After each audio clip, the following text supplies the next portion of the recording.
से रास्ता नहीं निकलेगा। ये खोदने वाले लोग सौहार्द को खोदेंगे।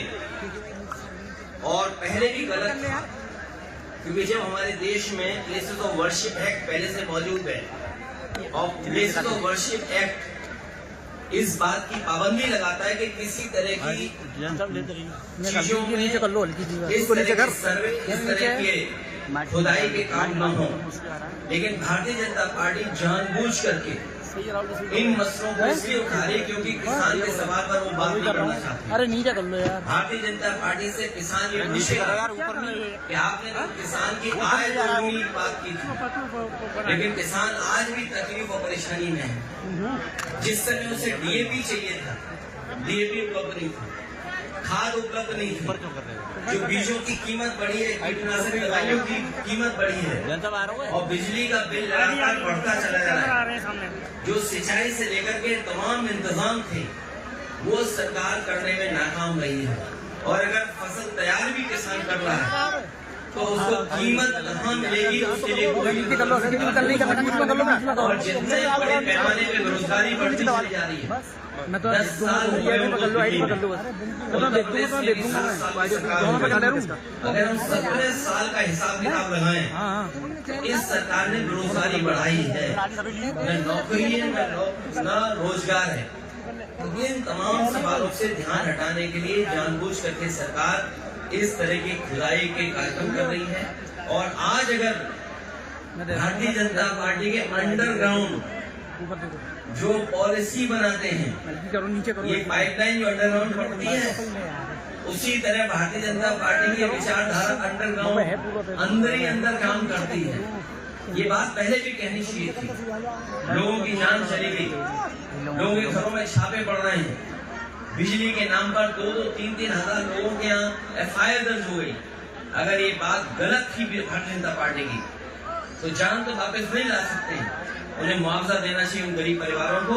और जितने भी झूठे मुकदमे लगे हैं, चाहे वो संसद पे हो चाहे किसी से बातें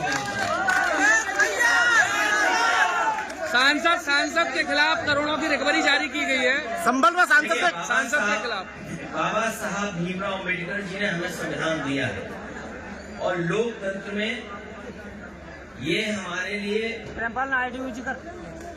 रक्षा कवच का काम करता है। संविधान हमारे लिए, आपके लिए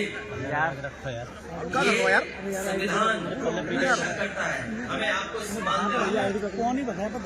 और जानबूझ करके भारतीय जनता पार्टी अपमानित करना चाहती है। ये तमाम वो लोग हैं जिन्होंने कभी सम्मान नहीं किया संविधान का, लोकतंत्र का और बाबा साहब भीमराव अम्बेडकर का। जो बीजेपी के लोग, केवल एक नहीं, बीजेपी के सभी लोगों को माफी मांगनी चाहिए। समाजवादी पार्टी आखिर कहां तक जाएगी? समाजवादी पार्टी जनता के बीच जाएगी। इन किसान भाइयों से, नौजवानों से अपील करेगी, माता बहनों से कि भारतीय जनता पार्टी लोगों को हराओ। संबल सांसद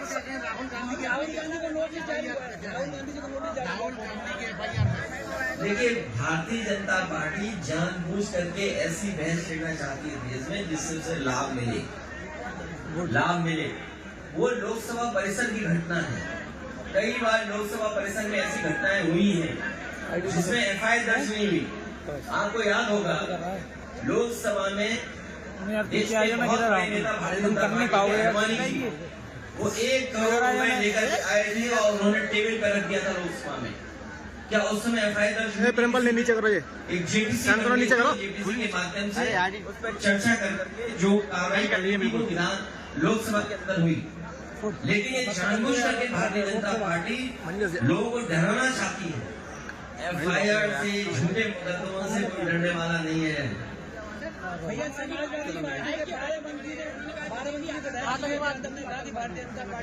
आतंकवादी संगठन हो सकता है उन्होंने ज्यादा कह दिया हो, उन्हें ये लगा हो जो नफरत फैलाने वाला दल है। आप नफरत फैलाने वाले दल को क्या कहेंगे? जो दल ये जानता हो कि इस घटना के बाद लोगों की जान चली जाएगी, उस दल को आप क्या कहेंगे? ऊपर करो। केवल एक जगह नहीं, कई उदाहरण में जैसे जहाँ पर भारतीय जनता पार्टी ने इस तरह नफरत फैलाने का काम किया है। संबल में मंदिर जगह लेके निकल रहे हैं और शहरों में भी ये स्थिति बनती ये फिरोजाबाद तो बहुत पुराना शहर है, यहाँ अगर खोद दो तो न जाने क्या मिले। कहीं ऐसे भाजपा के नेता है उनके घर घुस जाए तो न जाने क्या मिलेगा उसके अंदर। भाजपा के नेताओं के भी घर घुस जाए तो न जाने क्या मिलेगा उसके अंदर। मान लो भगवान श्री कृष्ण को याद कर रहे हैं तो 5000 साल हुए भी, 5000 साल ही हुए क्या स्वामी जी, कितने साल हो गए? 5000 साल की तो हम इतिहास जानते हैं। ये धरती 1 लाख साल से, और मनुष्य कब से आ रहे, कब से जा रहे हैं, तो कहीं खोल दो के क्या मिल जाए वहां पर। सर संबल सांसद जी पे बिजली चोरी कर कोई मुकदमा पर लगा। अरे पत्रकार साथी, जालौन में एक पत्रकार ने भारतीय जनता पार्टी के खिलाफ न्यूज निकाल दी, उसके कपड़े उतार दिए थे, उसे महंगा कर दिया। उस बात को नहीं जाइए, उस बात को नहीं जाइए, ये बिकाऊ है। ये देखिए, ये सब सोशल मीडिया का जमाना है। अब आगे की रणनीति क्या भैया? आगे ऐसा नहीं जो चीजों को मैं जानता हूँ, इन चीजों को कैसे ये फेस सब करेंगे? नौजवान जानते हैं। इसलिए हम समाजवादियों की या जो भी सरकार में है उसके सामने चुनौतियां बनी है कि इन नौजवानों का भाग्य भविष्य कैसे बेहतर हो।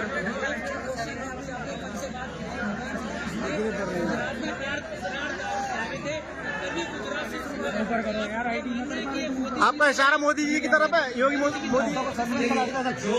इतिहास है, जो पौराणिक जो सच्चाई, उसको हम और आप टाल नहीं सकते। बनाया तो सही तो बनना। भगवान श्री कृष्ण का ये कार्यक्रम है और मैं चाहता हूँ कि आप लोग भी इससे रिसर्च करो, जानकारी दो, हासिल करो कि क्या सच्चाई है उसमें।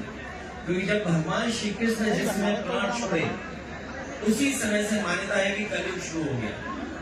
और वो स्थान जहाँ पे भगवान श्री कृष्ण ने प्राण छोड़े वो गुजरात में है, सोमनाथ के बगल में है। और जिस पेड़ पर भगवान श्री कृष्ण बैठे थे, अगर मैं आपसे पूछूं कौन सा पेड़ था तो बता सकते हो क्या?